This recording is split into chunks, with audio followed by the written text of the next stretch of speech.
So the first film was called The Bad Guys, and it was about a group of bad guys, and saw them coming clean and thus no longer being bad guys.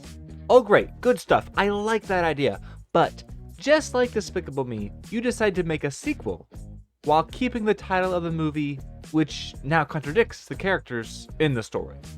Interesting. Thankfully, The Bad Guys 2 is a way better sequel than Despicable Me 2 was.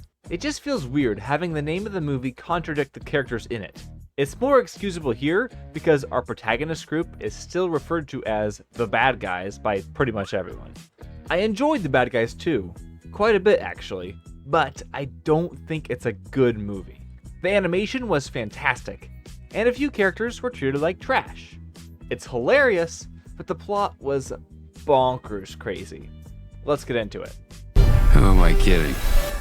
We're the best. Oh my goodness.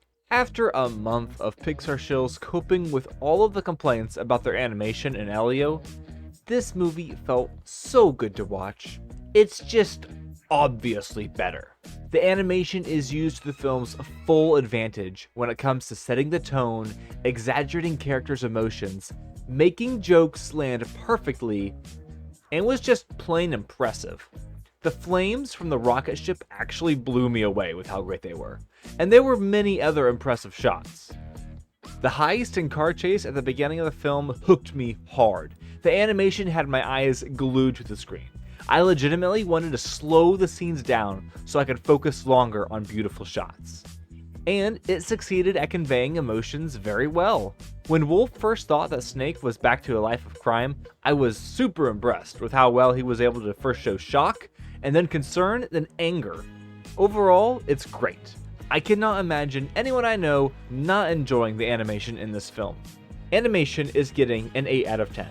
First-time viewers might not be surprised, but return viewers will know just how high of a score this is. Not everyone believes it, but I'm a changed man, and I'm ready to re-enter society as a solid citizen. So here's the thing. And here's Mr. Wolf, Snake, Piranha, and everyone else. Some of these characters were treated pretty well. Piranha, Webbs, Shark, Chief, / the Commissioner, and even Marmalade, I believe are used better in this one than the first. The Chief especially surprised me. Her jokes were hilarious, she got character growth, and she was integral to the plot, which made everything she did way more interesting for me. I have some gripes with a few other characters though. Why does Diane not have more of a reaction to her life getting ruined? Why does Snake being in an abusive relationship get more focus than him wanting to be with his friends?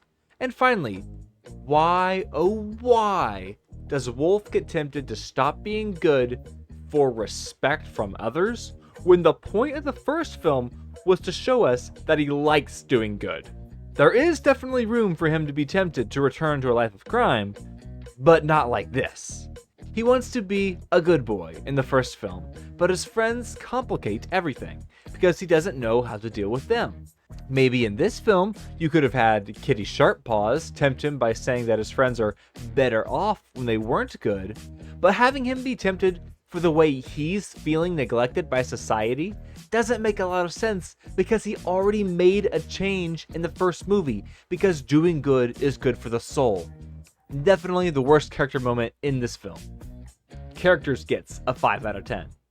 We're gonna jump out of a moving helicopter onto a 5,000-ton rocket before it enters the frozen void of space. Yeah, the plot is interesting. We have the intro flashback with the carjacking in Egypt. It sets up the thematic elements the movie will think about addressing later. It does have some plot relevance too, because the person they are robbing is a potential problem later in the film. Again, it sets the tone perfectly. Following the events of the first film, all of the bad guys, although they have been pardoned, find themselves being shunned by everyone. Wolf has the idea to help find the thief who has stolen multiple items made out of the stupidonium. It's the super special metal. I really like the way the team works together in cracking the case, especially with Mr. Wolf and how he keeps trying to keep the commissioner calm and focused on the case. They know where the thief is going to strike next, but while trying to catch the thief, they are set up and now wanted criminals again. They are then kidnapped by another group of thieves. 3 girls who now want their help to rob a bracelet from a bajillionaire that controls his rocket ship. Of course, the bad guys aren't bad anymore, so they have to be blackmailed into helping. Kitty Not Soft Paws has video evidence that Diane is a Crimson Paw, and will release it to the public if they don't help. The heist to get the bracelet is my favorite part of the movie.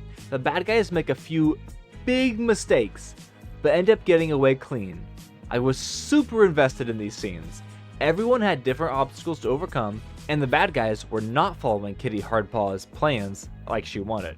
And on top of everything that was going on, you are constantly thinking about what the bad guys are going to do to double-cross the girls. While watching it for the first time, I couldn't tell what was a mistake being made by the bad guys and what was a deliberate attempt to thwart their girls' plans. The bad guys totally win. Their double-cross worked perfectly. They not only got away with the bracelet, Mr. Wolf got a video confession from Kitty Ironpaws, but then the writers realized they could make the movie longer, so they had the girls kidnap the bad guys again. The video of Diana doing the big bad, thieving as the Crimson Paw, is released on YouTube. Diana tries to stop the girls from stealing the spaceship, but is rendered unconscious by a tranquilizer. However, she is able to get on the ship before it takes off, and will later help the bad guys in taking out the bad girls. The rest of the movie is full-on bonkers crazy. The bad guys go to space and stop Kitty Pricklypaws and the girls from extracting all of the gold on the planet. That is what the stupidonium metal was for. A magnet for gold. For the entire planet. They win, of course, and crash land into Earth and die. Or so everyone thinks. Actually, much like the Despicable Me franchise, they have become secret agents for some super secret government agency. So for the plot, it's a super mixed bag. Half of the film I was super invested in the plot, but when the girls' plans are explained fully and Professor Marmalade was just spouting nonsense non-stop, my investment dove off a cliff. The bonkers evil plan retroactively makes earlier decisions stupid, and although it was fun to watch, I cannot say the plot is good at all. It will be getting a 3 out of 10. I wouldn't recommend this movie to everyone, but I did really enjoy it. The animation kept my eyes glued to the screen, and although the plot is crazy, the characters holds the film together enough for me to still have fun with it. I am going to be giving The Bad Guys 2 a 5 out of 10. But I will probably be getting the Blu-ray and showing it to my family and friends once it comes out. Thank you all so very much for watching, and I'll see all of you subscribers later. Give me vitals. Oh, he's dead. Not everyone believes it, but the bad guys... Dead and buried. Boom!